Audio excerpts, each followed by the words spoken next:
Así que, bueno, es un placer estar con ustedes. Yo soy parte de NOS en Salta, así que Ay, qué también para lindo. mí. Sí, Sí, ya sí, diste conferencia en No Salta, ¿no? ¿Puede ser? sí, sí, sí, seguro. Seguro que en algún momento nos habremos visto, nos habremos cruzado. A mí me llevó Dana Corsini Ah, Dan la Corsini, sí.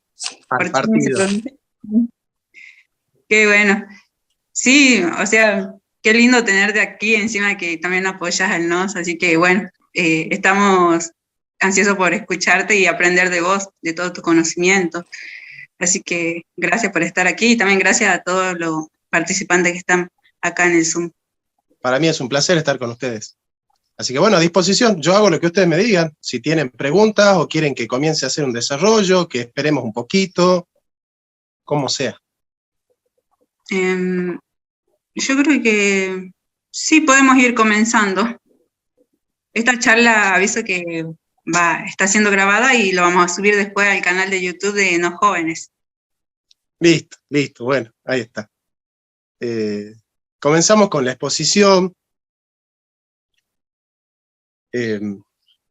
Necesito justificar el título de la exposición. Claramente todo lo que hace un filósofo no es inocente, nada de lo que hace un filósofo es inocente, ni libre de culpas, ¿no?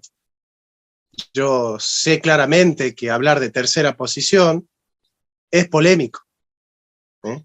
Es polémico, porque claramente los que sabemos un poco de política nos damos cuenta que comúnmente se llama tercera posición al peronismo, por aquella lógica del general que él decía ni yanquis ni marxistas, peronistas, es decir, no estamos ni con el bloque soviético ni con el bloque norteamericano, ¿no? Este es un giro estratégico de geopolítica dentro del esquema de la Guerra Fría, ¿verdad?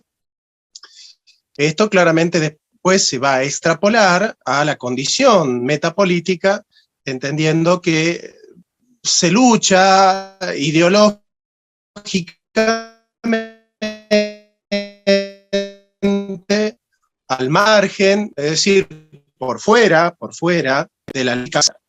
Bueno, atendiendo a que el concepto de tercera posición no es patrimonio exclusivo del peronismo, sino que, por ejemplo, los fascismos se han reconocido como tercera posición, los conservadurismos, de alguna manera, algunos conservadurismos como el de José Antonio Primo de Rivera, se han considerado también movimientos de tercera posición. La misma doctrina social de la Iglesia, del cual yo soy profesor, también se reconoce dentro de lo que explicada o en un mecanismo, en un esquema político, también la doctrina social de la Iglesia Católica es de tercera posición. Y claramente el partido NOS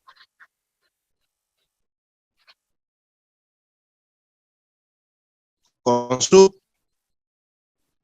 de alguna manera, proyecciones, con sus influencias, también es un movimiento de tercera posición. Es decir, el partido NOS no tiene una doctrina liberal, no es liberalismo el partido NOS, tampoco es socialismo.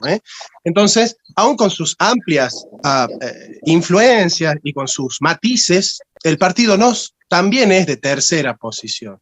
La doctrina social de la Iglesia es tercera posición, los fascismos son tercera posición, los neoconservadurismos son tercera posición, hasta yo podría decir que la nueva derecha del AGE es tercera posición, en el sentido de que ya no pertenece a esa escuela austríaca, la trasnochada escuela austríaca, ¿no?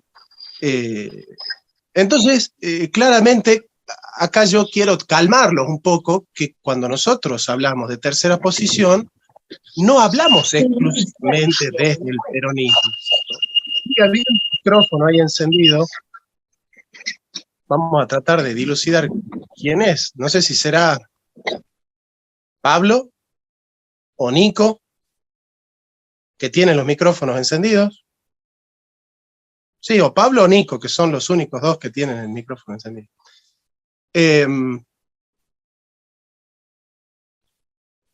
Bueno, ya justificada la noticia del título de por qué nosotros elegimos hablar de tercera posición, nosotros venimos a ampliar el concepto de tercera posición como una lógica de pensamiento crítico, hispanoamericanista, que tiende a tratar de desarticular la hegemonía dialéctica con la cual el pensamiento metapolítico europeo se fue globalizando. O sea, el pensamiento metapolítico europeo se fue globalizando, es decir, expandiendo por todo el globo a merced de una estructura dialéctica en la política que tiene que ver con la teoría de la lucha, la teoría del conflicto o la teoría del consenso. Y esto está en el esquema metapolítico del pensamiento europeo. Es decir, el pensamiento europeo no ha salido de esa dialéctica. El que está saliendo de esa dialéctica es el querido amigo Alexander Dugin, con el cual hemos tenido contacto, el filósofo de la gran Rusia de Putin.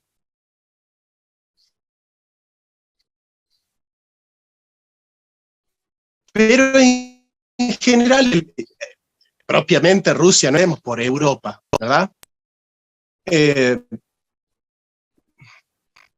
Y es en esa necesidad de salir de la lógica de pensamiento moderno con el cual se ha edificado la filosofía moderna y con la cual se ha edificado la política moderna.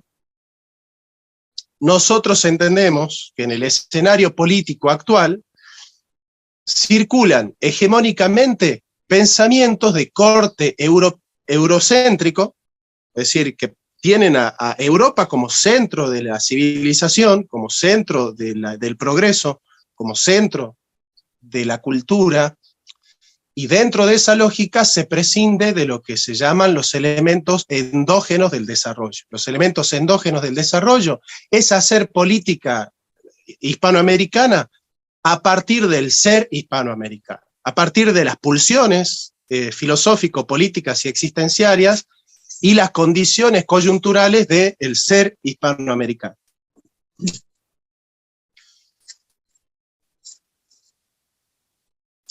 Y claramente nosotros podemos hacer política importando elementos foráneos, ideológicos foráneos, y podemos hacer política entendiendo el ser argentino. El ser argentino. Hay un filósofo argentino muy bueno que se llama Hernández Arregui. Él habla de la forjación de la conciencia nacional. Por ahí lo debo tener en el libro. Ahí está. La formación de la conciencia nacional, de Hernández Arregui, un gran teórico del nacionalismo argentino.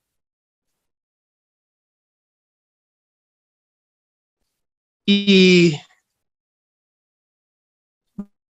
bueno, si hay algo que es hacer política argentina para los argentinos. Digamos, ¿no? Política argentina para los argentinos. Hacer política desde la identidad del pensamiento argentino, desde la identidad del ser argentino, de la historia argentina, de la coyuntura argentina, una Argentina que no está ajena, que no está por fuera de, ¿no es cierto?, las pulsiones de Latinoamérica o de Hispanoamérica, como diría nuestro querido amigo Marcelo Bulo.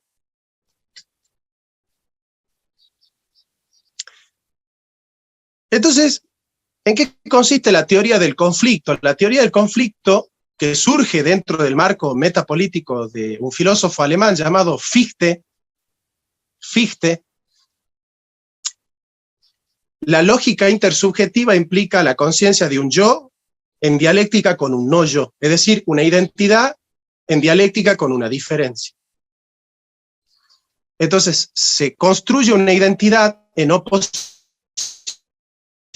con otra identidad. Una identidad se hace traslúcida en función de una contradicción con otra identidad. Esa pulsión de identidades que se convierte en dialéctica de oposiciones, que luego Hegel, Friedrich Wilhelm Hegel, va a llamar la dialéctica del señorío y la esclavitud, ¿no? La famosa dialéctica de Koyev, de la dialéctica del amo y el esclavo. La oposición entre izquierda y derecha, la dialéctica conservadora y progresista, tienen que ver con haber estructurado un pensamiento metapolítico en base a la teoría de Fichte, digamos. Vamos a decirlo claramente, todos los pensamientos políticos hegemónicos en la actualidad en el mundo son fichtianos, vienen de Fichte. ¿Y en qué sentido decimos eso? Que todos tienen esa lógica de la identidad. Es decir, que nosotros somos esto porque estamos en contra de esto otro. Nosotros defendemos este pensamiento porque estamos en contra de este otro pensamiento. Esa vendría a ser como edificar tu identidad en base a tu enemigo, en base a quien enfrentás. Y esto es, si me permiten, la peor estrategia que podemos elegir para hacer política. Y les dije que un filósofo incomoda, y yo vine para incomodar. Es decir, nadie me viene a buscar a mí para que yo diga verdades reconfortantes. Un filósofo lo que tiene que hacer es confrontar. Pero confrontar develando la estructura de la realidad. Y la estructura de la realidad es que nosotros hacemos política en base a un confrontamiento con la izquierda, con la nueva izquierda, digamos. Eso es lo que a nosotros nos mueve. Es decir, nosotros podemos estar en confrontación con miles de cosas, pero todos estamos de acuerdo en que odiamos a la nueva izquierda, digamos, ¿no? Entonces vos podés ser macrista, podés ser larretista, podés ser, qué sé yo, radical, podés ser, no sé, nacionalista, patriota, podés ser de la nueva derecha, podés ser conservador, podés ser lo que quieras, pero si hay algo que estamos todos de acuerdo es que odiamos a la nueva izquierda. Parecería entonces que la lógica es cómo destruir a la nueva izquierda y desde qué ángulo destruir a la nueva izquierda. Es decir, no está a disposición que nosotros no tenemos como enemigo a derrotar la nueva izquierda. Bueno, es decir, uno de los temas fundamentales a dilucidar, antes que nada, es primero tratar de entender si existe la nueva izquierda. Para eso se han escrito muchos libros sobre eso, ¿no? Yo en particular he escrito uno, que por ahí debe andar. Marx estaba en contra del aborto, y yo tomo la agenda de la nueva izquierda y la voy a buscar en el pensamiento de Marx. Yo voy a buscar en el pensamiento de Marx no la ideología de género, que en ese momento no existía, sino principios filosóficos que sean consonantes con la ideología de género. No fui a buscar un pensamiento sobre el aborto, fui a buscar pensamientos filosóficos y principios éticos y antropológicos que sean consonantes con el aborto, que sean consonantes, que vayan de acorde a la agenda abortista. Con respecto a la ideología de género, yo encontré en Marx a un filósofo que no solamente no es consonante con la ideología de género, no solamente a un filósofo que no es consonante con la ideología de género, sino a un filósofo que abiertamente está en contra del tipo de filosofía que nos lleva a la ideología de género. Es decir, el tipo de filosofía que desarrolla Marx y toda la izquierda que de él viene, ha desarrollado una lógica discursiva y un esquema metapolítico que abiertamente está en contra del tipo de filosofía que deviene en la ideología de género. Yo lo voy a decir claramente a esto. Lo voy a decir claramente porque no hay otra forma de decirlo, ¿sí? La La ideología de género surge de una estructura filosófica liberal. Es dentro de la lógica del liberalismo, no de cualquier liberalismo, no de lo que se llamaría un paleolibertarianismo, sino del liberalismo clásico filosófico, la filosofía liberal. No de la economía liberal, sino de la filosofía liberal, sobre todo Immanuel Kant, John Locke, y bueno, y tantos otros, ¿no? Que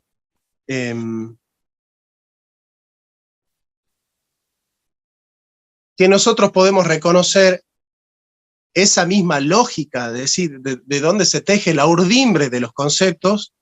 El liberalismo y el progresismo beben de la misma fuente, beben de la misma fuente. En cambio, Marx tiene otro concepto distinto de lo que es el hombre. De hecho, Marx dice, y lo voy a leer, los que tienen mi libro lo pueden leer en la página 69, acá yo cito a Marx, exclusivamente cito a Marx. Si alguno de mis alumnos que está acá presente, no sé, Pablo, si vos tenés el libro de Marx, los querés compartir, o Grisel, le quieren compartir el libro acá en los comentarios de Zoom, no hay ningún problema. Página 69, ¿no? Escuchen a Marx, a Carlos Marx, el autor del Manifiesto Comunista, padre de la Primera Internacional, padre del comunismo, que hoy se conoce en todo el mundo, ¿no? Dice: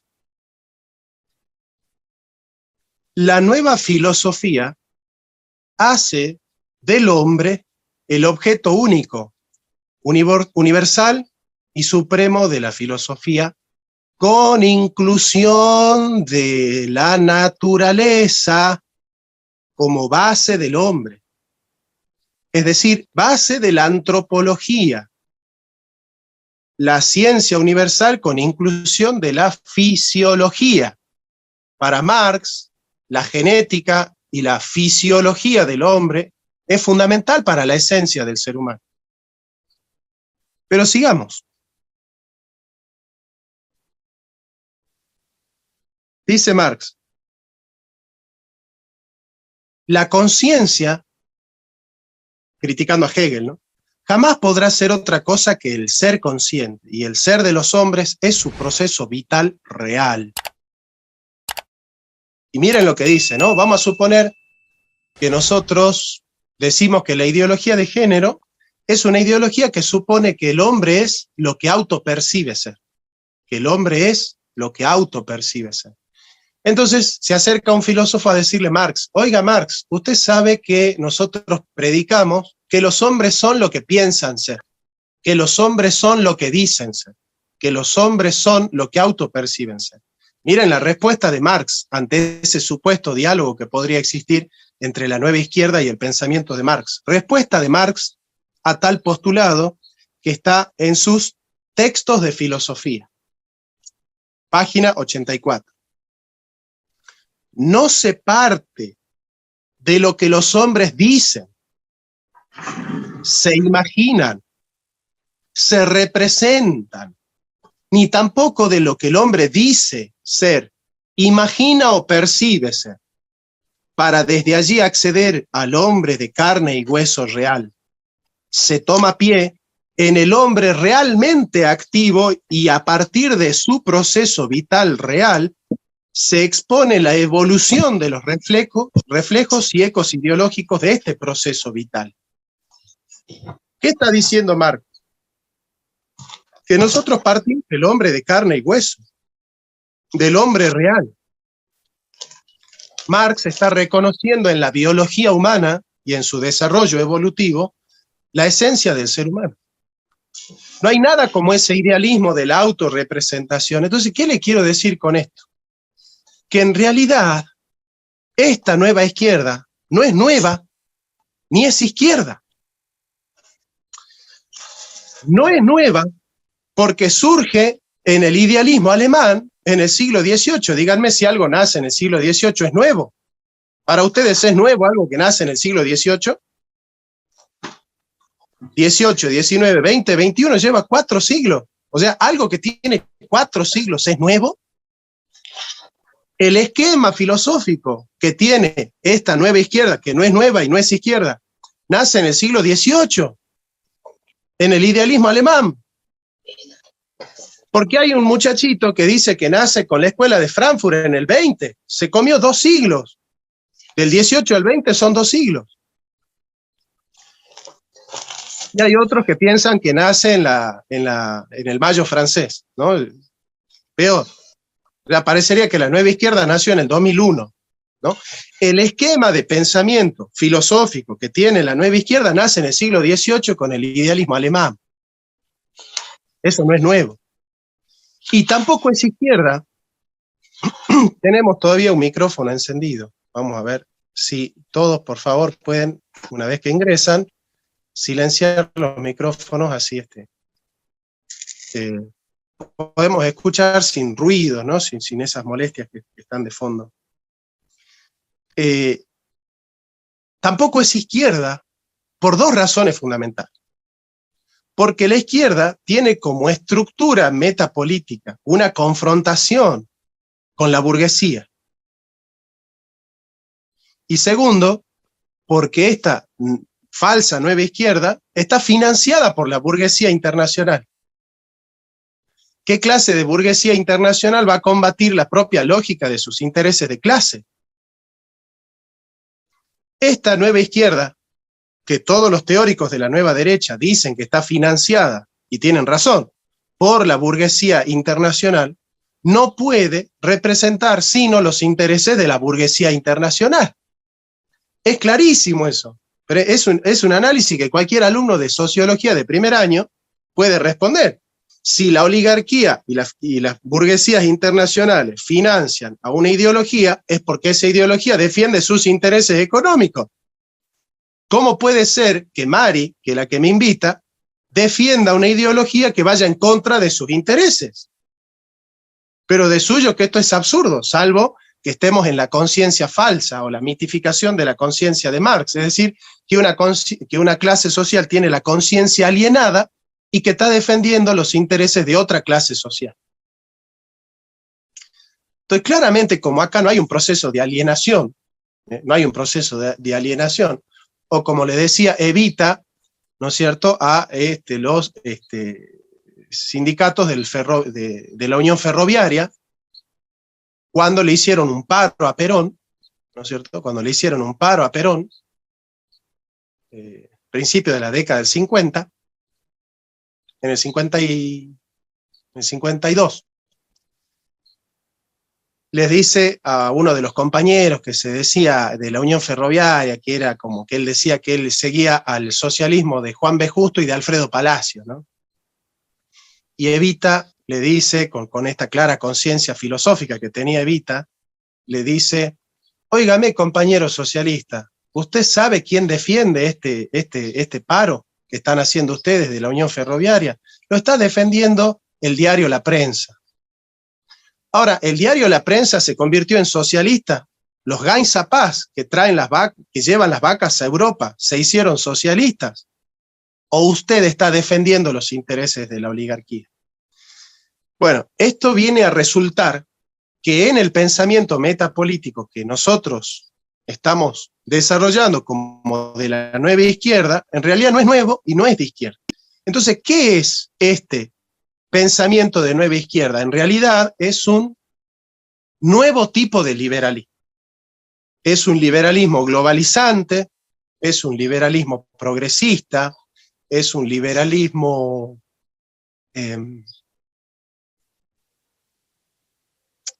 cosmopolita, es un liberalismo degradante, es un liberalismo estatista, pero es un liberalismo, es un tipo de liberalismo. Está dentro de la familia de los liberalismos, esta nueva izquierda. Por eso ustedes me van a escuchar a mí en mis videos, que yo le llamo a esta nueva izquierda en realidad neoliberalismo. Ellos son los verdaderos neoliberales. Ellos son los neoliberales.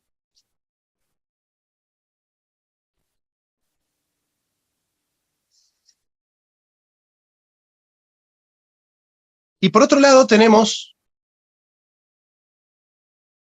una nueva derecha, al cual se inscribe la mayoría de ustedes seguramente, o no, ojalá que no, pero imagino que la mayoría de ustedes se adscribe o se inscribe en la nueva derecha, en esa lógica de que nosotros tenemos que elaborar, que diseñar un pensamiento metapolítico que confronte con la nueva izquierda. Entonces, la izquierda propone ideología de género y nosotros la combatimos. La izquierda propone aborto, nosotros la combatimos. La izquierda propone pedofilia, nosotros la combatimos. Nosotros somos reaccionarios, nosotros reaccionamos frente a lo que propone la izquierda. La izquierda propone y nosotros nos oponemos, ¿no? Vendría a ser esa la estructura metapolítica que tiene la nueva derecha. La nueva derecha no tiene una agenda propia, no tiene una agenda de desarrollo, no tiene una agenda para la igualdad, no tiene una agenda para la libertad, no tiene una agenda para la justicia, no tiene una agenda. La nueva derecha es simplemente la capacidad de reaccionar frente a lo que propone la nueva izquierda. Nosotros estamos en la retaguardia, la nueva izquierda está en la vanguardia, la nueva izquierda, entre comillas, el neoliberalismo, está en la vanguardia, y nosotros estamos en la retaguardia. Nosotros nos oponemos a lo que plantea la nueva izquierda. El objetivo nuestro es oponernos a lo que ellos quieran, nada más. Digamos. Eso es lo que está en el esquema metapolítico. Yo sé que tenemos propuestas. Yo sé que tenemos propuestas para desarrollar la economía, para la justicia, para el sistema educativo. Yo conozco nuestras propuestas, pero cuando nosotros nos enmarcamos dentro de lo que se llama la lógica de la batalla cultural, en la batalla cultural esas propuestas no están en pugna.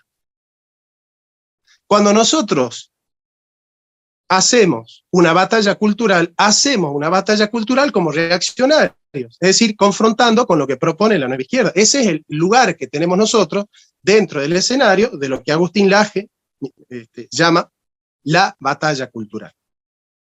Que son temas que me he cansado de hablar con Agustín Laje. O sea, Agustín Laje y yo hemos charlado miles de veces sobre esta temática. Bien. Entonces tenemos a un neoliberalismo financiado por las oligarquías financieras internacionales, eso lo explica muy bien Marcelo Gullo en la insubordinación fundante, y por otro lado tenemos a la nueva derecha. Características en común que tienen estos dos tipos de pensamiento. Los dos vienen de la Revolución Francesa. El esquema de la confrontación, la lógica, el esquema de la confrontación entre la izquierda y la derecha nace en la Revolución Francesa, porque los revolucionarios de la Revolución Francesa se reunían, la burguesía francesa se reunía en el monasterio de los jacobinos. En el monasterio de los jacobinos se sentaban a la izquierda y los giroldinos en el lado derecho. Entonces tenías los moderados, que eran los giroldinos, y tenías los radicales, que se sentaban en el lado izquierdo. Entonces ahí surge en la Revolución Francesa la lógica de la izquierda y la derecha. Fíjense, Revolución Francesa que estuvo diagramada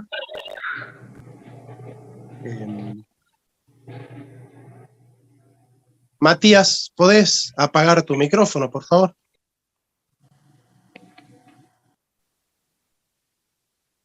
Bien. Y eso que son mis alumnos, yo a mis alumnos les digo, entrar a un Zoom con el micrófono encendido es como entrar en la casa de una familia y no saludar al padre de la familia. Ese ya forma parte del manual de las buenas conductas que tenemos nosotros, lo que usamos Zoom. Lo primero que hace uno cuando ingresa a una sala es apagar el micrófono. Bueno.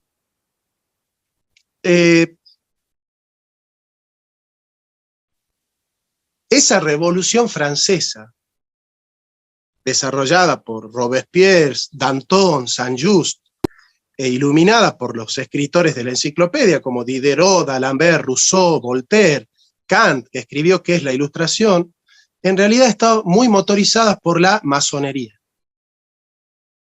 Es decir, gran parte de las logias francesas masónicas estuvieron presentes en la Revolución francesa. De hecho, la ilustración tiene que ver con esa idea de que la educación va a emancipar a los hombres de las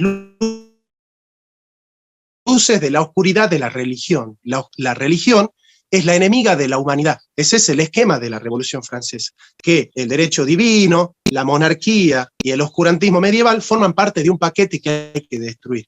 Es decir, ¿por qué la sociedad es pobre? ¿Por qué es católica? ¿Y por qué es católica? Porque es medieval y porque guarda tradiciones medievales. Entonces, hay que destruirla a la iglesia, hay que destruir el cristianismo, hay que destruir las monarquías y el derecho divino del cual la monarquía bebe.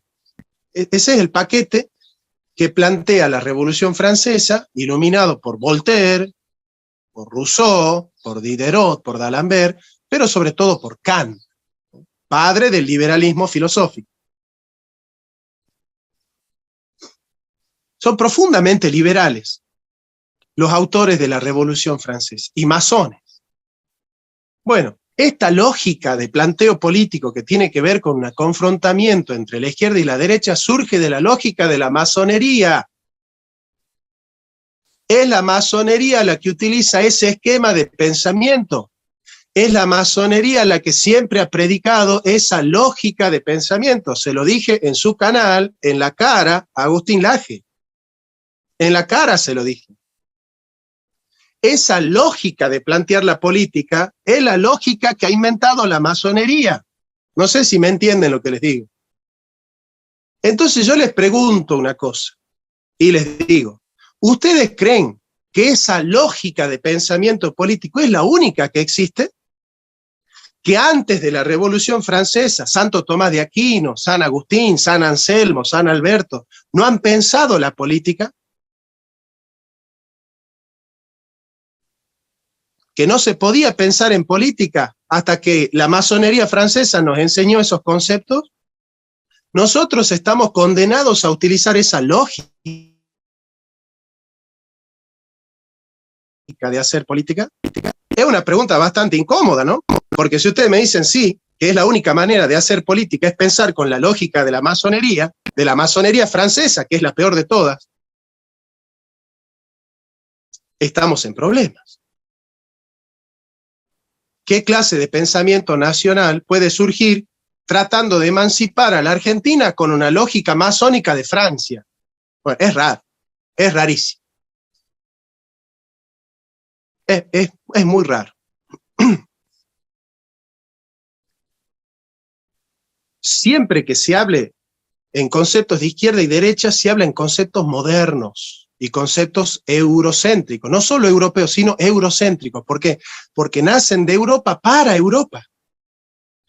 La doctrina social de la Iglesia no es eurocéntrica, porque nace del mundo para el mundo. La doctrina social de la Iglesia es un pensamiento para todo el mundo, no es un pensamiento que utiliza categorías europeas.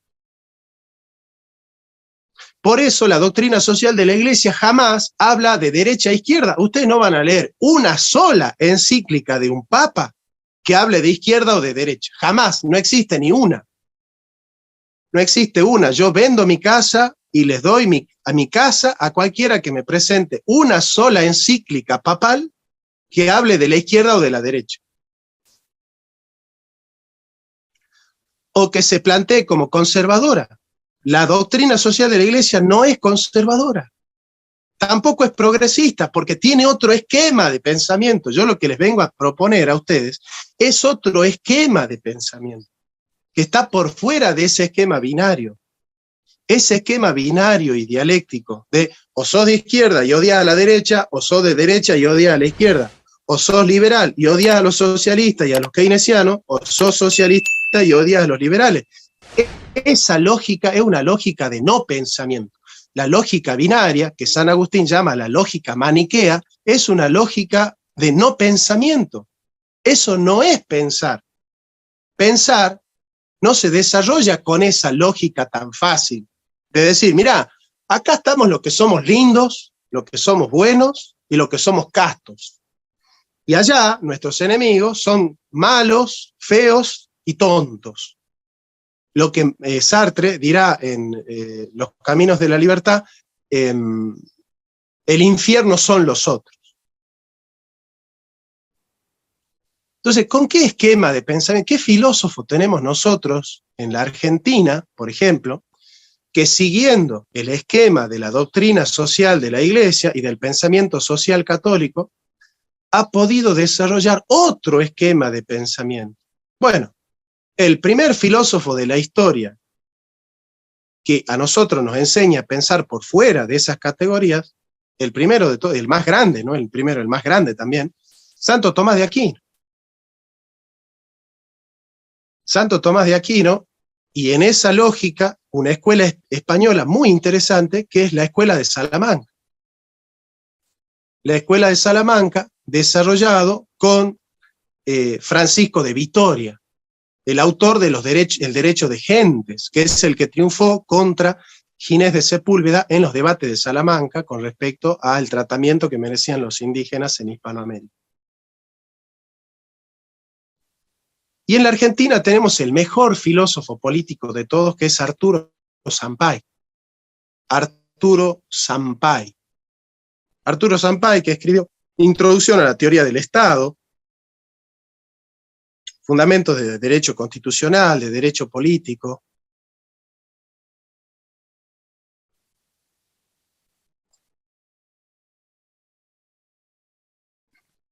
Uno de los mejores católicos del siglo XX, Arturo Sampay.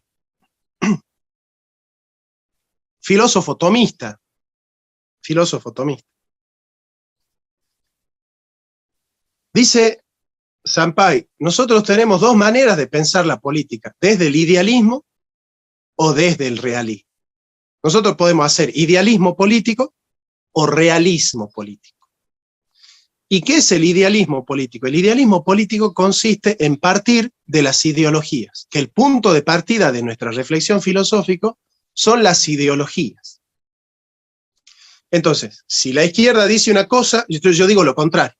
Ese vendría a ser un pensamiento idealista. ¿Por qué? Porque el punto de partida de mi esquema es la idea mía o la idea de mi enemigo. Ahora sí, ¿qué pasa si el punto de partida de la filosofía política no es la idea, sino la realidad misma? Entonces vamos a empezar a deconstruir o a destruir el esquema eurocéntrico en base a este esquema, por ejemplo. Resulta que los conceptos de dicotomía social, necesitan de la dialéctica, y la dialéctica la confrontación. Esa confrontación que se instala en la sociedad no genera comunidad, genera sociedades.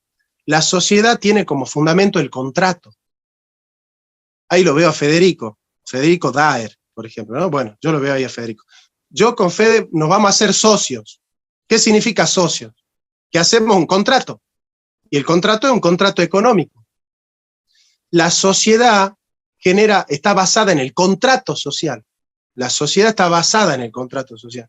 Y el contrato social le pone precio a la vida humana. La lógica del contrato social es la lógica de la burguesía europea. Nosotros, los humanistas cristianos hispanoamericanistas, no hablamos jamás de sociedad, hablamos de comunidad, porque lo que cohesiona a un grupo de individuos dentro de una comunidad son principios y valores, y lo que cohesiona a una sociedad es un contrato. Entonces nosotros hablamos de que la cohesión de los individuos está desarrollado en el marco de una comunidad que tiene en común, de ahí viene la palabra comunidad, tener algo en común. ¿Qué es lo que tenemos en común? Principios y valores, que para nosotros son los principios y valores del occidente cristiano, que es mucho más viejo que la Revolución Francesa. Quédense tranquilísimos que hasta antes de la Revolución Francesa se pensaba la política y la economía perfectamente. No es que la humanidad nació en la Revolución Francesa y que en la Revolución Francesa nacieron los derechos humanos, la política, la economía, no, eso es parte del manual que se ha creado, ¿no? De que si nosotros hablamos de derechos humanos tenemos que hablar de la Declaración Universal de los Derechos Humanos en la Revolución Francesa. ¿Y cómo hicieron los españoles para humanizar, los jesuitas, ¿cómo hicieron para humanizar a los indígenas si no tenían una teoría de los derechos humanos? Es absurdo pensar que los derechos humanos nacen con la Revolución Francesa. Nacen con la escolástica neotomista. Bueno, pero es que hay que empezar a hacer todo de nuevo. Es el trabajo de nosotros, es deshacernos de toda esa lógica y empezar a pensar de nuevo las cosas. Entonces, si no hay clases sociales, porque no hay sociedad, no hay clases sociales, porque las clases sociales están dentro de una lógica de lucha de clases. Y nosotros no podemos hablar de lucha de clases. ¿Por qué? Porque para nosotros no existen las clases sociales. ¿Qué existen? Los grupos.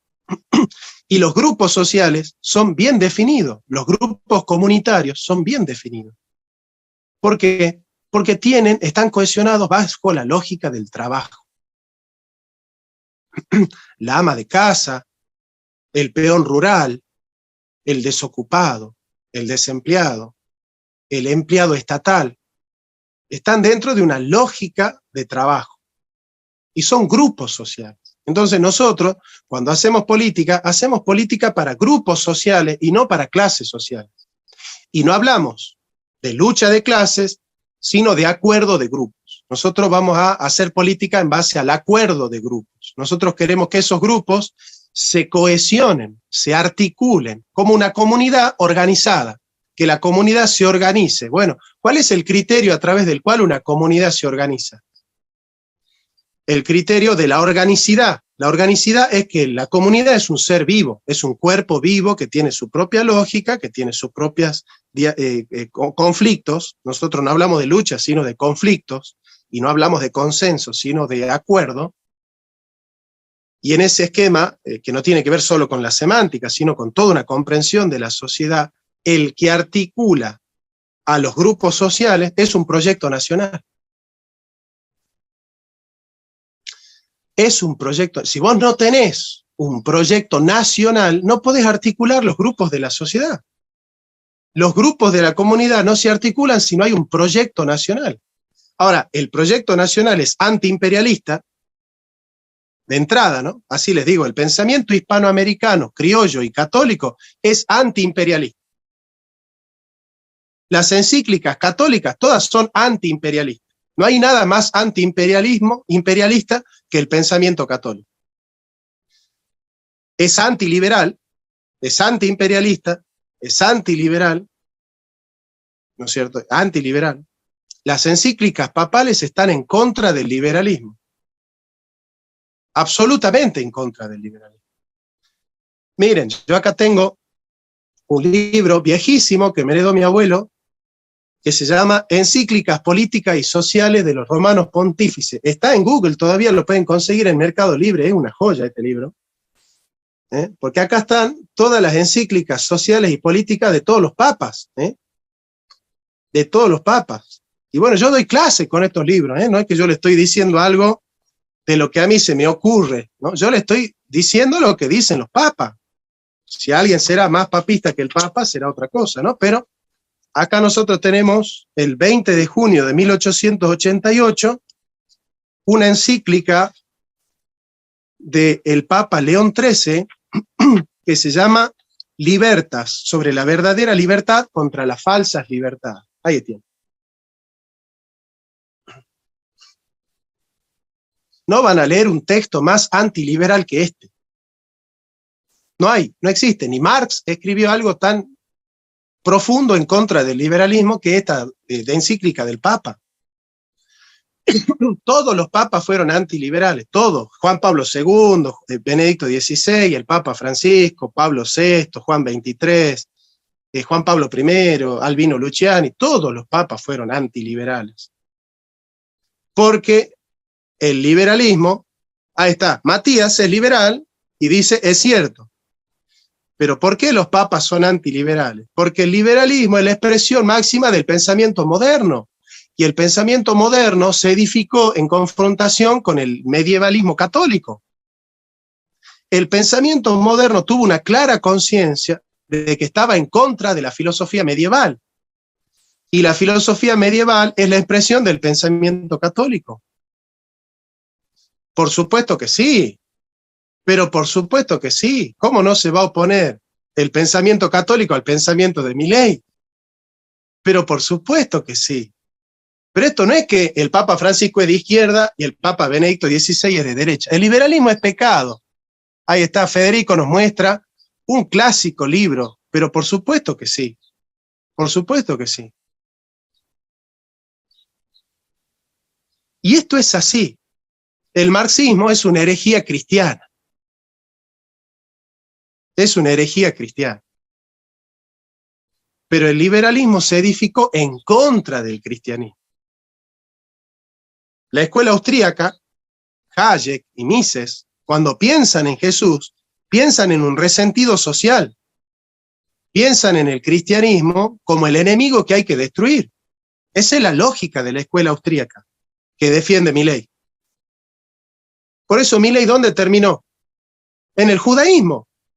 Milei se hizo judío y está estudiando la Cábala y la Torá. De hecho, él dice, y pongan en YouTube, Milei dice que dentro de 4 años se va a retirar a un no sé, a un convento, no sé dónde, a estudiar la Torá judía.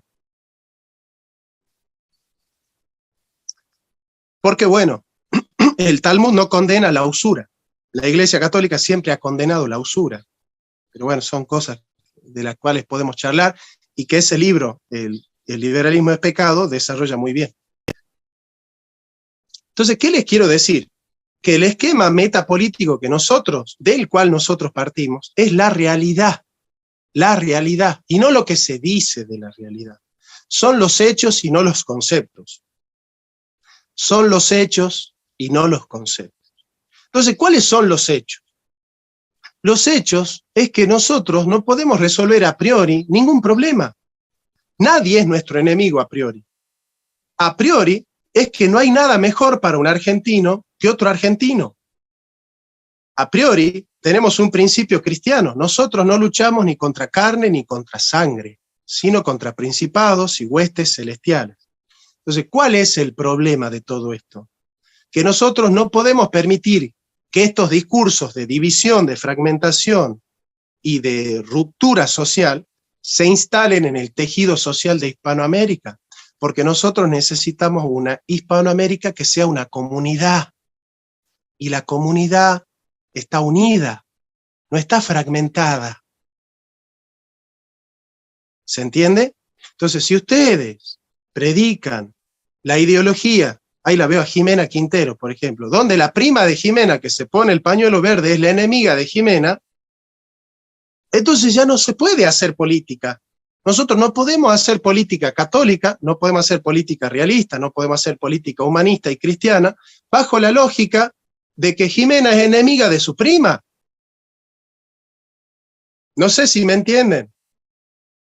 O de que el papá de Jimena es kirchnerista, entonces es su enemigo, y que ella lo tiene que humillar y destruir. ¿Me siguen lo que le estoy diciendo?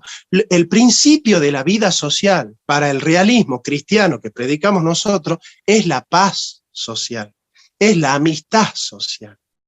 De hecho, el primer capítulo de ese libro, el primer capítulo del libro que tiene Federico Daer, dice que el liberalismo está edificado bajo el concepto de lucha por la vida y de que el hombre es un lobo para el hombre. Entonces, la lógica moderna es la lógica del conflicto. ¿Por qué? Porque Jimena es un lobo para Mari, y Mari es el lobo de Federico, y Federico es un lobo para Carlos, y Carlos es un lobo para Juan.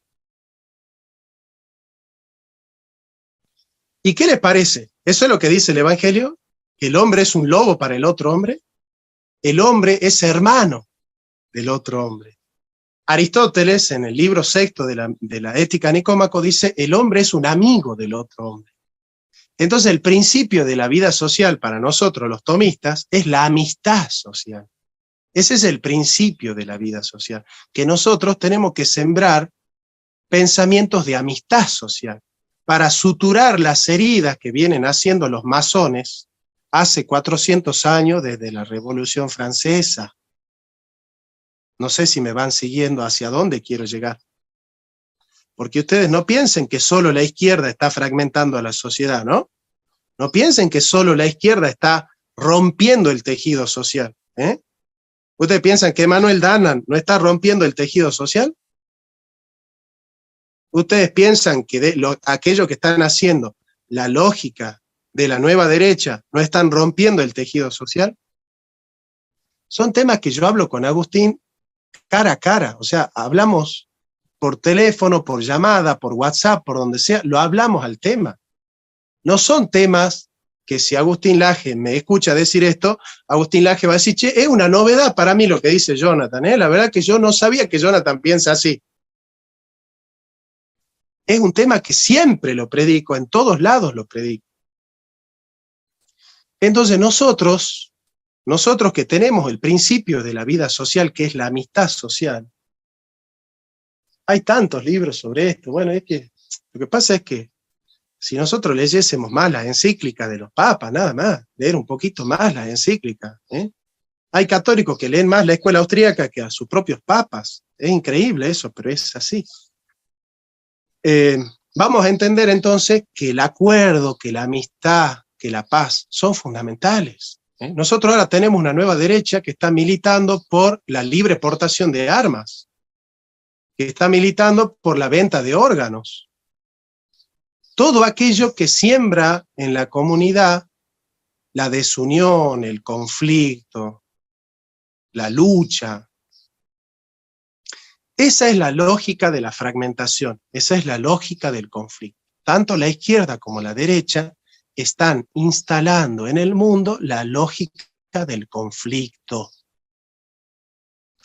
Y nosotros tenemos que suturar esas heridas, porque no es que nosotros no tenemos una lucha, pero nosotros no luchamos ni contra carne ni contra sangre. ¿Quién dice eso?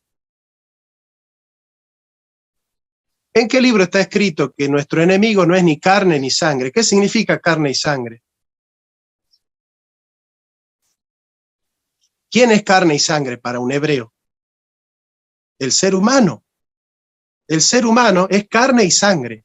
Y cuando San Pablo dice que nuestra lucha no es ni contra carne ni contra sangre, en la carta de los Efesios, San Pablo está diciendo, muchacho, nuestro enemigo no es el hermano. Jimena, tu enemiga no es tu hermana, ni tu prima, ni tu tía, la feminista. Esa no es tu enemiga. Tu enemigo es el que está detrás de la prima, que es el que le está sembrando esos principios a tu prima, ¿se entiende? Vos tenés que combatir a ese ser espiritual que está detrás de la prima, no combatirla a la prima. No sé si me entendés. Vos a la prima la tenés que amar. Nosotros tenemos que amar a las personas, no humillarlas, ni destrozarlas, ni combatirlas, como aparece la nueva derecha, destrozando, humillando a un kirchnerista, comiéndose en 2 panes a un kirchnerista, destrozando a una feminista, humillando a una feminista.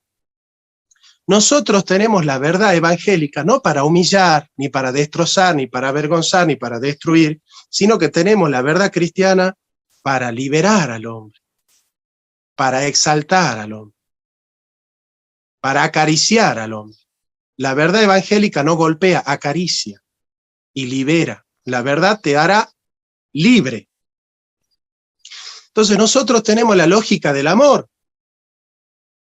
Esa es la lógica nuestra. Yo sé que ustedes me van a ver y me van a decir, Jonathan es cursi, ya se puso cursi, ahora nos va a cantar una canción de Cristian Castro.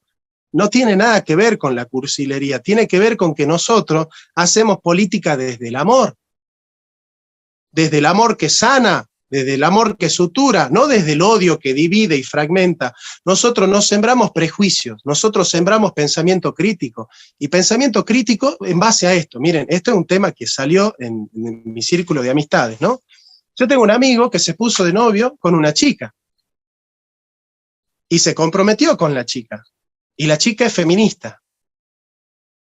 Entonces, amigos en común me escribieron y me dijeron, che, vos sabés que este amigo, no voy a decir el nombre, que este amigo se puso de novio con una feminista, nos traicionó, se pasó al bando contrario porque se puso de novio con una feminista. La primera reacción mía es decir, bueno, pará, pero no se puso de novio con una feminista. Se puso de novio con una persona, se puso de novio con una mujer, en todo caso. No es que él se enamoró del pañuelo, no es que él vio el pañuelo verde y dijo, che, qué linda mujer, mira qué lindo el pañuelo, cómo le queda. Se enamoró de la persona. Entonces no podemos deshumanizar al otro diciendo, ahí viene la feminista, ahí viene el progre, ahí viene el zurdo de no sé cuánto, ahí viene el liberal de no sé dónde, ahí viene el gorila de no sé qué, o el peroncho de no sé cuánto, o el cuca de no sé dónde. Nosotros, dentro de esa lógica, nosotros deshumanizamos al otro. Y nosotros no hacemos política para deshumanizar, nosotros hacemos política para humanizar. Y humanizarlo al otro es entender que el otro tiene razones para creer como cree. Y lo primero que hay que hacer es escucharlo, entender esa lógica, tratar de ponernos en el lugar de él y decirle, a ver, ¿por qué vos defendés esto? ¿Y ustedes piensan que un kirchnerista quiere el mal para la patria? Que si ustedes hablan con un kirchnerista, el kirchnerista le va a decir, mirá, yo defiendo a Cristina porque para mí Cristina quiere destruirla a la Argentina. Y como yo estoy convencido de que la Argentina tiene que estar destruida, yo la defiendo a Cristina. ¿Ustedes piensan que la gente es así? ¿Piensan que ellos razonan así? No, ellos quieren lo mejor para la patria. Y probablemente todo lo que deseamos nosotros es que todos estamos de acuerdo en que queremos una patria libre, justa y soberana. El asunto es cómo nosotros podemos llevar a una sociedad a ser libre, justa y soberana. Pero para eso tenemos que buscar aquello que tenemos en común. Yo les puedo asegurar que si ustedes hacen este ejercicio hermenéutico del diálogo, se van a dar cuenta que es más lo que tenemos en común que lo que no. Es más lo que tenemos en común. Pero estas lógicas de división nos hacen centrarnos más en lo que tenemos en conflicto. Miren, para que ustedes sepan, yo les voy a contar 2 anécdotas nada más. Che, está intenso el chat, ¿no? Del Zoom. Está bien, está bueno eso. Independientemente de las situaciones personales que uno está pasando, Dios nos ha dado la posibilidad de hacer giras por toda Latinoamérica, ¿no? Y nosotros venimos de una gira por Bolivia, y ahora estamos yendo a México, por muchas ciudades de México.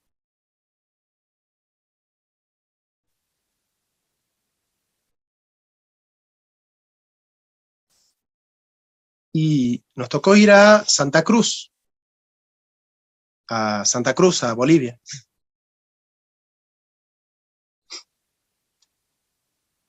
Y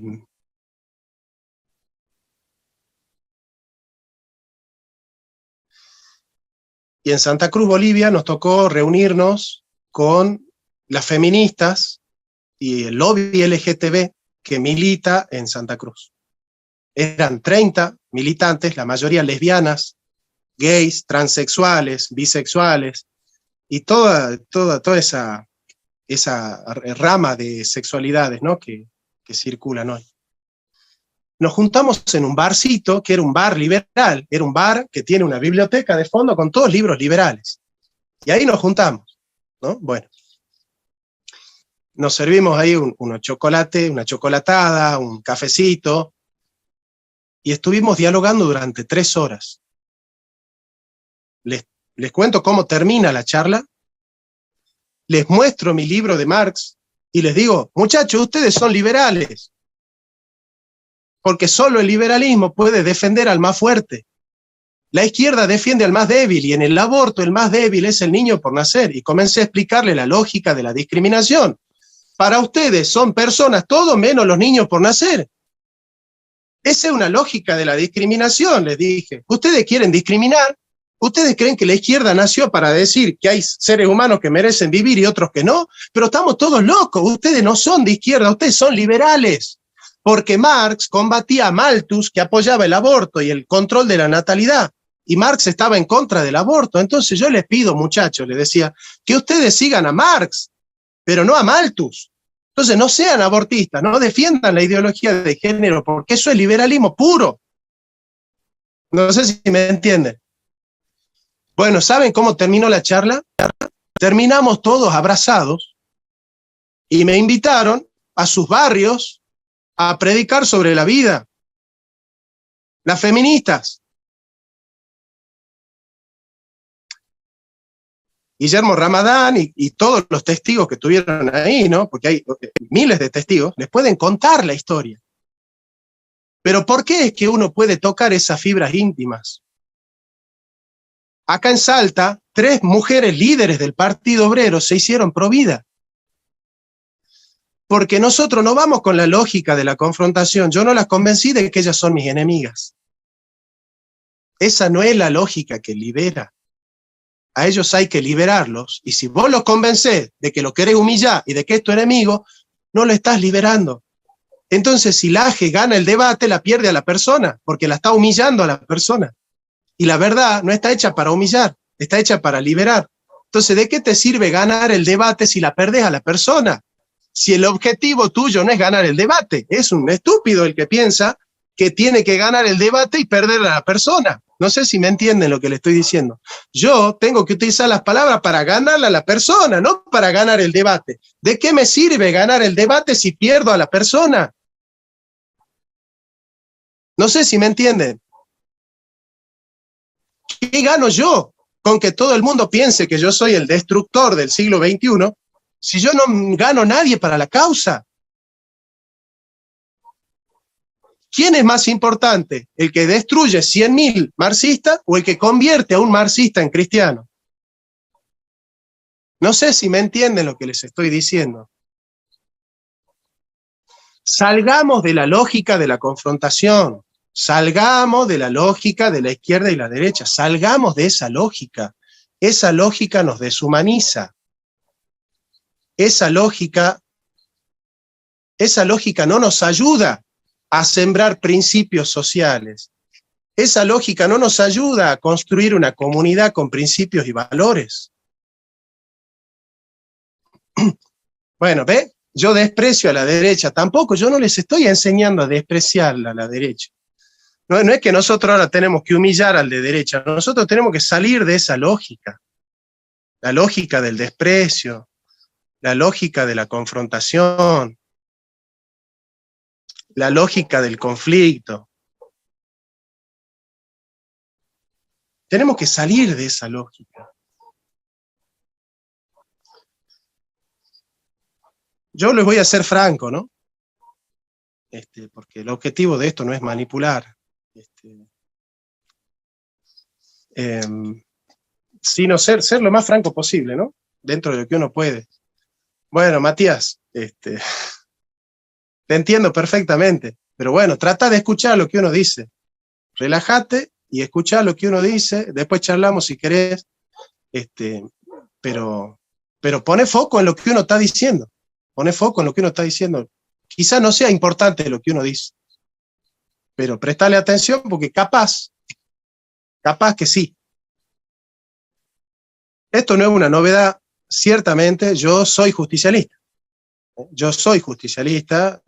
Yo defiendo el justicialismo, y lo defiendo porque es el único pensamiento político y social que es consonante con la doctrina social de la Iglesia. Porque aquellos que han edificado el pensamiento de la doctrina del justicialismo, todos eran curas especialistas en el pensamiento social católico. Los principios que defiende, no estoy diciendo todas las políticas que desarrolló Perón, no estoy hablando de las políticas que desarrolló Perón, estoy hablando de los principios que están escritos en los libros que se llama la doctrina de Perón. ¿Me entienden eso?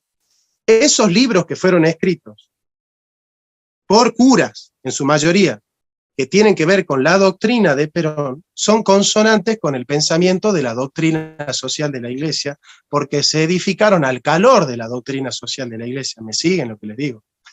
Entonces, no es que yo siga la doctrina de Perón. Si la doctrina de Perón está en contra de la doctrina social de la Iglesia, yo la abandono a la doctrina de Perón, porque lo que me importa es el pensamiento cristiano. Y el pensamiento cristiano, que tiene 2000 años de historia, es infalible. Y ese es el pensamiento que a mí me emociona. O sea, las doctrinas que yo defiendo no son doctrinas que tienen 100 años. No nacieron con Perón. Es el pensamiento social cristiano, el pensamiento del acuerdo, de la comunidad, de los principios y valores.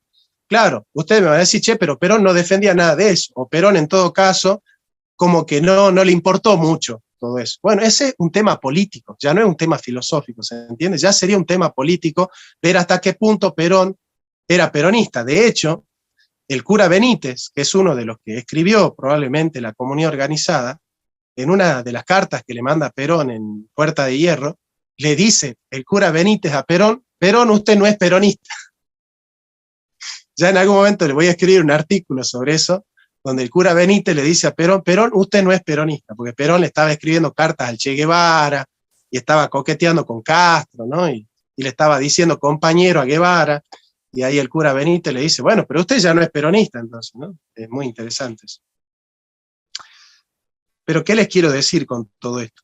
Que independientemente de que ustedes se paren en el peronismo o en la doctrina social de la Iglesia, nosotros vamos a defender los mismos principios y valores. El humanismo cristiano, el pensamiento criollo, el pensamiento hispanoamericanista, todos tenemos la misma plataforma. Nosotros somos un nacionalismo de inclusión porque nosotros amamos a la Argentina y tenemos un principio, la Argentina es para los argentinos. La Argentina es de los argentinos y para los argentinos.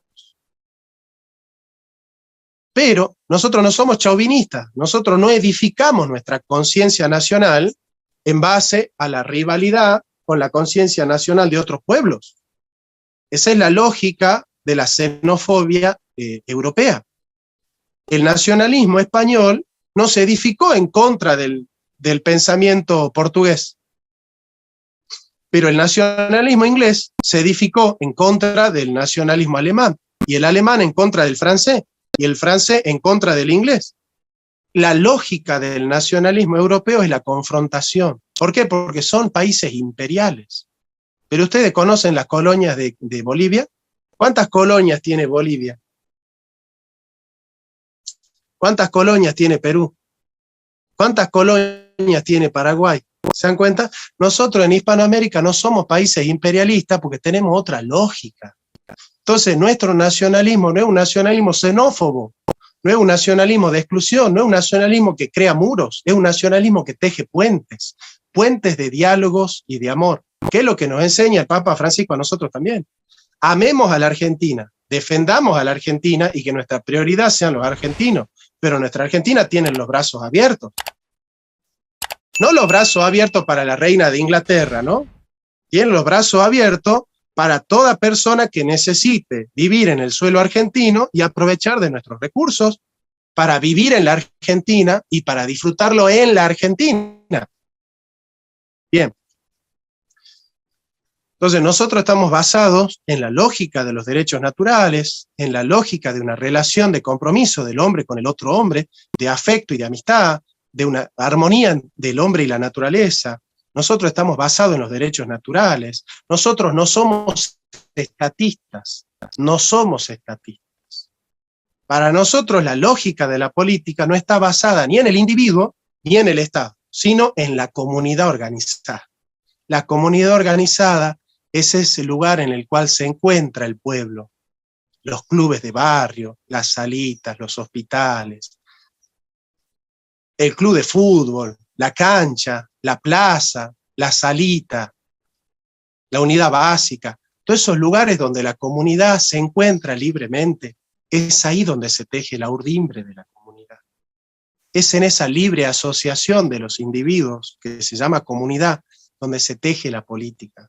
No desde el Estado, no desde el individualismo, sino desde la comunidad organizada. Por eso la doctrina social de la Iglesia habla de la comunidad como un cuerpo orgánico, y el peronismo habla de comunidad organizada, que son, serían los cuerpos intermedios. Dentro de la doctrina social de la Iglesia, el concepto de cuerpo intermedio.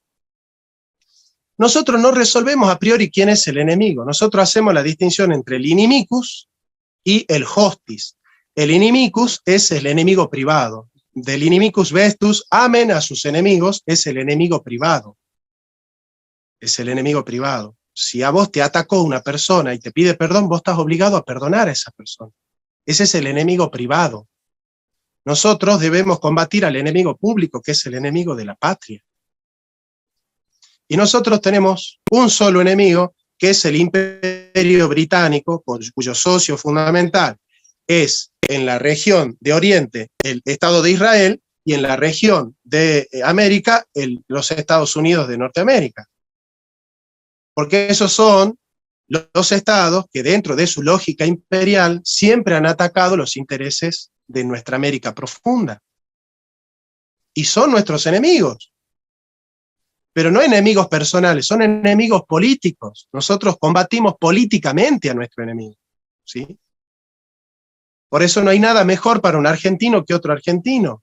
No hay nada mejor para un hispanoamericano que otro hispanoamericano. Y dentro de ese concepto que ha traído la doctrina Drago, de América para los americanos, contrarrestando la doctrina Monroe, que en realidad era América para los norteamericanos, es que nosotros podemos edificar una política de paz y amor, un nacionalismo de paz y amor. El esquema fundamental, evidentemente, es que sin soberanía política no tenemos independencia económica.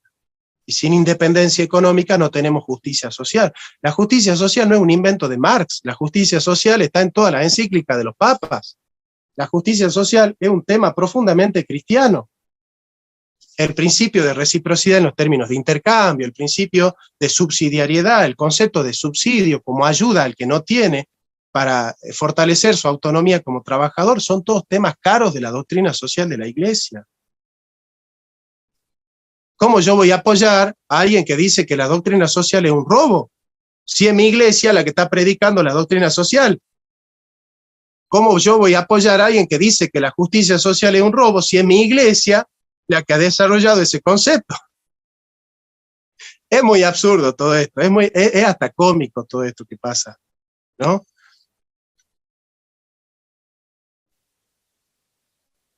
El liberalismo surge de la urdimbre del pensamiento protestante.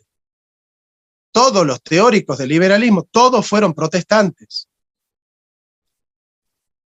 Surgieron en países protestantes, con autores protestantes, con pensamientos protestantes. Porque el protestantismo es un cristianismo imperial.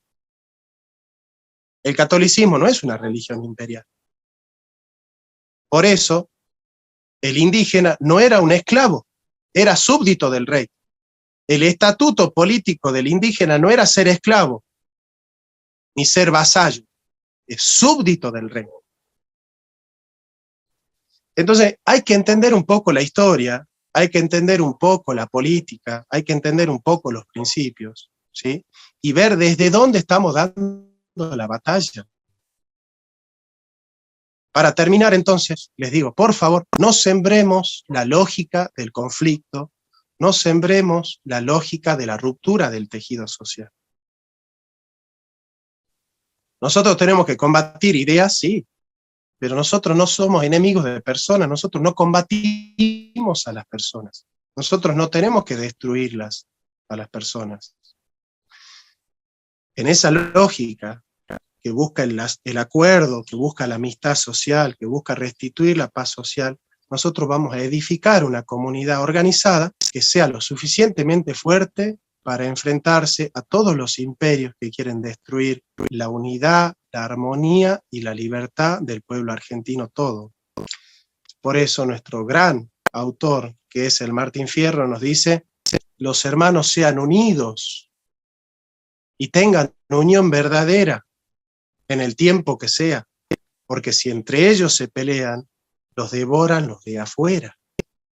¿Y a quién le conviene que Jimena esté peleada con su prima? A la Argentina le conviene que se estén confrontando los argentinos con los argentinos. No, vos sos un cuca, no, vos sos un macrista, no, vos sos un gorila, no, vos sos esto, vos sos aquello, vos sos una femibolche, no, vos sos esto, vos sos aquello. ¿A quién le conviene que nosotros nos destruyamos entre nosotros mismos? ¿A la Argentina le conviene que los argentinos nos odiemos entre nosotros?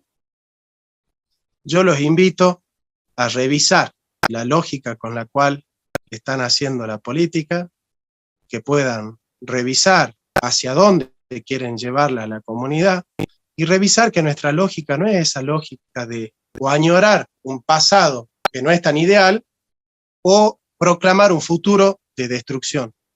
Nosotros buscamos la justicia social, la dignidad humana y la libertad del hombre. Libertad que viene del Evangelio, de la humanización, de la verdad. La libertad nunca está en contra de la verdad. La libertad viene por la verdad. Y eso es lo que predicamos nosotros, ¿eh? La armonía, la dignidad humana, y que nadie quede afuera, que nadie se sienta excluido del profundo amor que tiene Dios para los hombres, que nadie se sienta excluido del profundo respeto que tiene la Iglesia hacia la dignidad humana, y que todos tengan los brazos y las puertas abiertas para hacer de esta Argentina un mejor lugar para vivir y para morir. Así que muchas gracias por haberme invitado, espero que hayan disfrutado de esta exposición, y bueno, estoy acá para ustedes, creo que tenemos 10 minutitos para preguntas y cosas así. Muchas gracias, Jonathan. Fue excelente tu disertación. Me encantó todo lo que hablaste y bueno, de que desmentiste muchos mitos acerca de la derecha, la izquierda y bueno, lo que nos enseña en realidad nuestra doctrina social de la Iglesia acerca de la política. Bueno, estamos esperando, si alguno tiene alguna duda de la clase que dio Jonathan, puede encender el micrófono y preguntar. Bueno, yo le quería hacer una pregunta a Jonathan, que estuve escuchando la clase que me leyó ahí en el chat.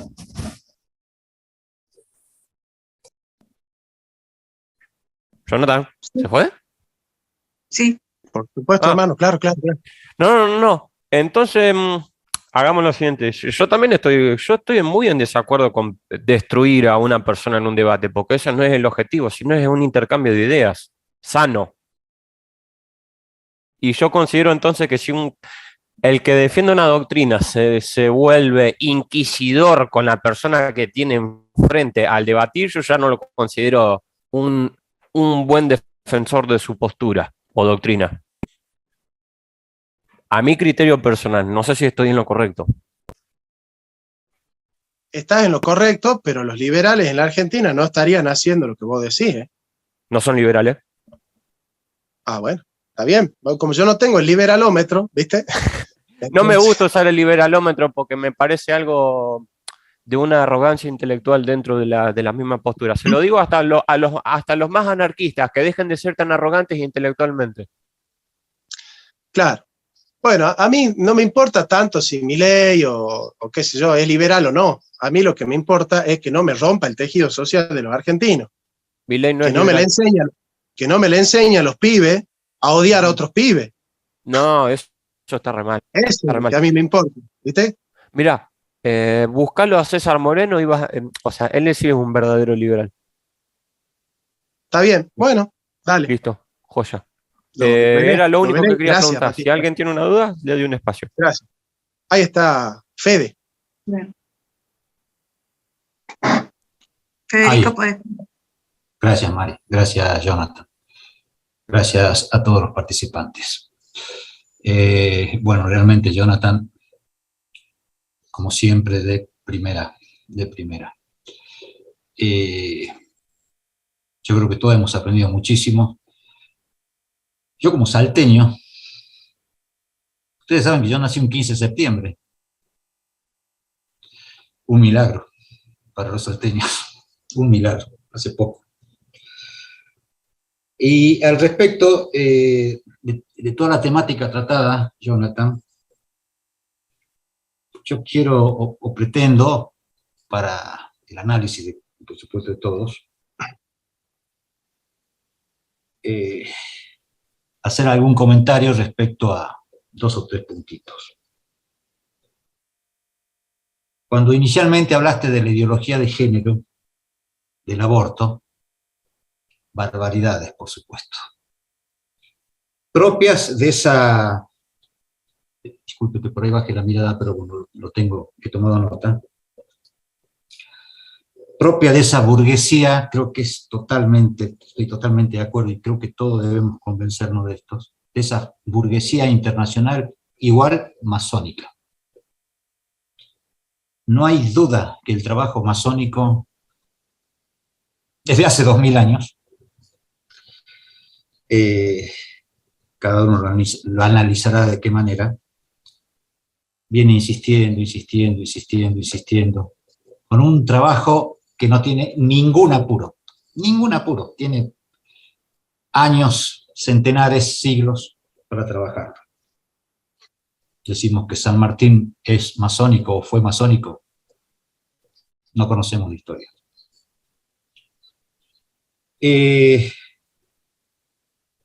Yo tengo 2 o 3 conceptos. Por supuesto, la filosofía, mucho no conozco, pero bueno, se me da vuelta a esta altura de la vida a la cabeza. Impresionante lo tuyo, Jonathan, realmente.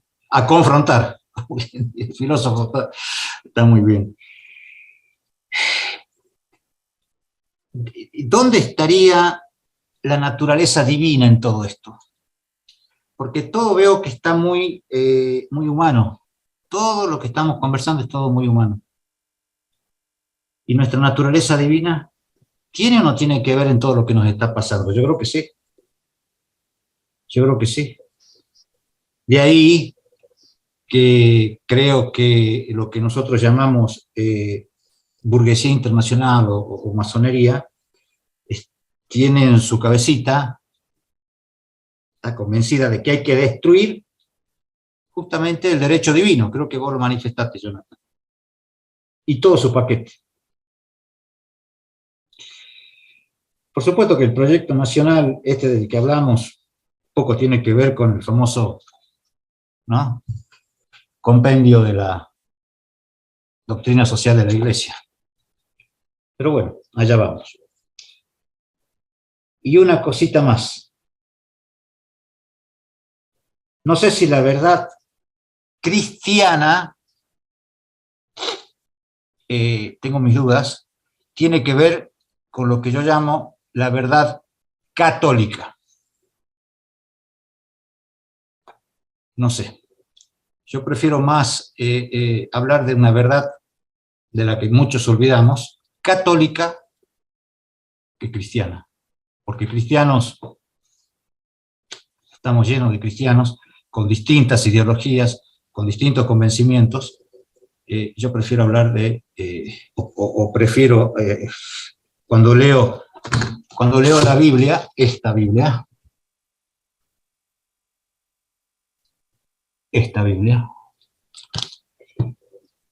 de Monseñor Juan Straubinger. No, yo leo la de Straubinger. ¿Cómo? Leo la de Straubinger. Yo leo de bueno. la de Straubinger. Yo te aclaro que hablo de cristianismo. En particular, yo estoy en un momento de transición porque yo me estoy enamorando de muchas doctrinas católicas porque las estoy estudiando mucho. Pero yo soy teólogo reformado. O sea, yo soy, dentro del mundo calvinista, uno de los exponentes del calvinismo en Hispanoamérica. Así que de ninguna manera yo puedo hablar de catolicismo y no de protestantismo si yo soy protestante. Entonces, claramente, estoy hablando en un sentido amplio, pero claramente que la doctrina social de la Iglesia es la que a mí me permite abrir el horizonte. Por eso hablo desde ahí, pero no es que yo esté cerrando la puerta a decir, si no sos católico no das esta lucha, ¿no? Todo lo contrario, si la estoy dando yo a la lucha, ¿no? Así que, gracias, Fede. Totalmente, gracias a vos. Hasta luego. Gracias, gracias. Bueno, una preguntita más, porque a las 11 tengo yo otro vivo para México, otro encuentro. Así que, no sé, ¿a quién concedes, Mari? Buenísimo. Gabriela, que está levantando la mano hace rato. ¿Cómo estás, Gabriela? Hola a todos. Gabriela. Me ha gustado mucho escuchar esta conferencia, Jonathan. Me ha hecho pensar mucho en lo que hemos vivido en Bolivia, cuando tú decías, ¿a quién le conviene que un argentino esté dividido o esté en oposición contra otro argentino, ¿no? Y yo pensaba mucho en la realidad boliviana. ¿A quién le conviene que estemos tan divididos entre indígenas y los blancos, que era el concepto en el que yo he crecido, ¿no? Te estoy hablando de los años 80, 90, ¿no? Donde se hablaba tanto de que el indígena era el indígena y los de la ciudad teníamos más privilegios. Entonces llega el gobierno de Evo Morales y la verdad, en mi perspectiva, yo tenía una expectativa muy grande, ¿no? De que ahora teníamos el primer presidente indígena y que eso era un gran paso en nuestra historia. Entonces, expectantes de ese socialismo que llegue al país, no estoy hablando en el sentido económico, sino yo pensaba en esa igualdad, en ese respeto del otro, de esos que son la mayoría en mi país, indígenas, y pensar en terminar con estas divisiones. Y ahí hemos tenido un shock bien grande. Personalmente yo lo he vivido porque yo he nacido en La Paz. Y cuando yo era niña, muchas personas en La Paz trataban diferente a los de apellido indígena, ¿no? Y como ustedes me ven en mi apariencia, yo tengo mi cabello negro lacio, entonces muchas personas me trataban con cierto recelo. Y cuando escuchaban mi apellido, cambiaban de actitud, ¿no? Ah, no tienes apellido indígena, entonces no eres indígena, ¿no? Entonces ya me sentía en algunos lugares excluida por el estereotipo del fenotipo y después incluida por mis apellidos, ¿no? De herencia española, pero obviamente ya yo no tengo herencia española, ¿no? Y pasa este fenómeno con Evo Morales, que vemos que ya hay más importancia de los indígenas, pero surge nuevamente la división en que los indígenas son dueños de la tierra y los que no somos indígenas no somos parte de nuestro país, ¿no? Y algo que me pareció sumamente divertido es que ahora los indígenas nos llaman a nosotros caras, que significa blancos, ¿no? Y yo me miro, ¿a qué lado soy blanca yo, no? ¿A qué lado soy blanca? Y sufro. Y sufrimos. Yo lo he vivido. Cuando fui a Bolivia, entendí todo eso. Ahora no somos bolivianos, ¿no? Y el tema no es que seamos blancos de apellido indígena, de apellido español, es que somos bolivianos, ¿no? Y este concepto, y esta actitud de división, veo yo que es bien inherente a nuestra naturaleza pecaminosa, ¿no? Porque ¿cuál es el mandato? Ama a tu prójimo como a ti mismo. Y eso incluye a la gente que es como tú o a la gente que es diferente, sea de tu comunidad, de tu pueblo e incluso de tu nación. Y ahí me pongo también a pensar que yo he crecido en una época en la que los gringos eran los gringos, los malos de la película y por consecuencia nosotros éramos los pobres, ¿no? Porque ellos eran los gringos capitalistas que se han llevado nuestros recursos naturales y estamos como estamos por ello. Entonces, tengo la oportunidad de visitar Estados Unidos y me quedo en shock, porque me doy cuenta que he crecido con un estereotipo del gringo malo, abusivo, capitalista, y llego aquí y me encuentro con otra realidad, ¿no? De que hay personas que si bien obviamente hay un problema de discriminación en este país, Estados Unidos, pero veo que en el común de la gente... Reduzcamos un poquito la intervención, así le damos pie a otra persona también a que pueda... perdón. Sí. Entonces mi punto era que es bastante, que creo que la lucha es más allá de el identificarnos con un país, ¿no? Sino es el saber quién soy yo, y esa identidad y dignidad la encuentro a través de la obra de Cristo en mi vida, y en ese sentido encuentro al otro con la misma dignidad. Le miro al otro con la misma dignidad y valor que Dios le da. En mi perspectiva he visto que obviamente las diferentes tendencias políticas tienen sus limitaciones, y en la práctica me ha decepcionado mucho esa perspectiva socialista tal vez tergiversada que se ha tratado de implantar en mi país, Bolivia, ¿no? Claro. Bueno, muchas gracias, Gaby. Gracias, Gabriela. Sí, pero lo tuyo es un planteamiento humanitario ético, pero no se puede hacer política con eso. Para hacer política tenés que de alguna manera cohesionar un proyecto, y un proyecto solamente se puede edificar en función de una agenda global o de una agenda nacional. Yo prefiero la agenda nacional. Si vos me planteas a mí una agenda global, yo no puedo articular una comunidad, porque mi comunidad no se puede articular en base a lo que pasa en Londres, o Manchester, o en Liverpool, o en Miami. Entonces, esa es la política hispanoamericana, está basada en un proyecto nacional, pero no es un nacionalismo de exclusión, ¿ves? Por eso lo aclaré. Nacionalismo de amor, de inclusión. Bueno, si la próxima pregunta es pregunta y es breve, podemos responder. Creo que Jimena tenía las manos levantadas. Sí, Jimena estaba levantando la mano hace rato. No sé si tenés algo para preguntar, Jimé. No, no era una pregunta, sino más bien agradecer a Jonathan la exposición y la verdad que bastante de acuerdo con muchas cosas de las que ha planteado y con respecto a la visión de un proyecto nacional como el que estamos planteando, es totalmente concordante con todo lo que dijo. Muchas gracias, Jonathan, por tu exposición. Gracias. Gracias a todos. Los tengo que abandonar porque tengo que ir ya mismo. Me están llamando para hacer la otra entrevista, así que les mando un fuerte abrazo. Dios los bendiga. Muchas gracias, Jonathan. Excelente Chao. conferencia. Chao. Muchas gracias a todos por venir y bueno, después estaremos subiendo este Zoom por el canal de YouTube de No Jóvenes. Así que nos estamos viendo. Tengan un buen día. Chao.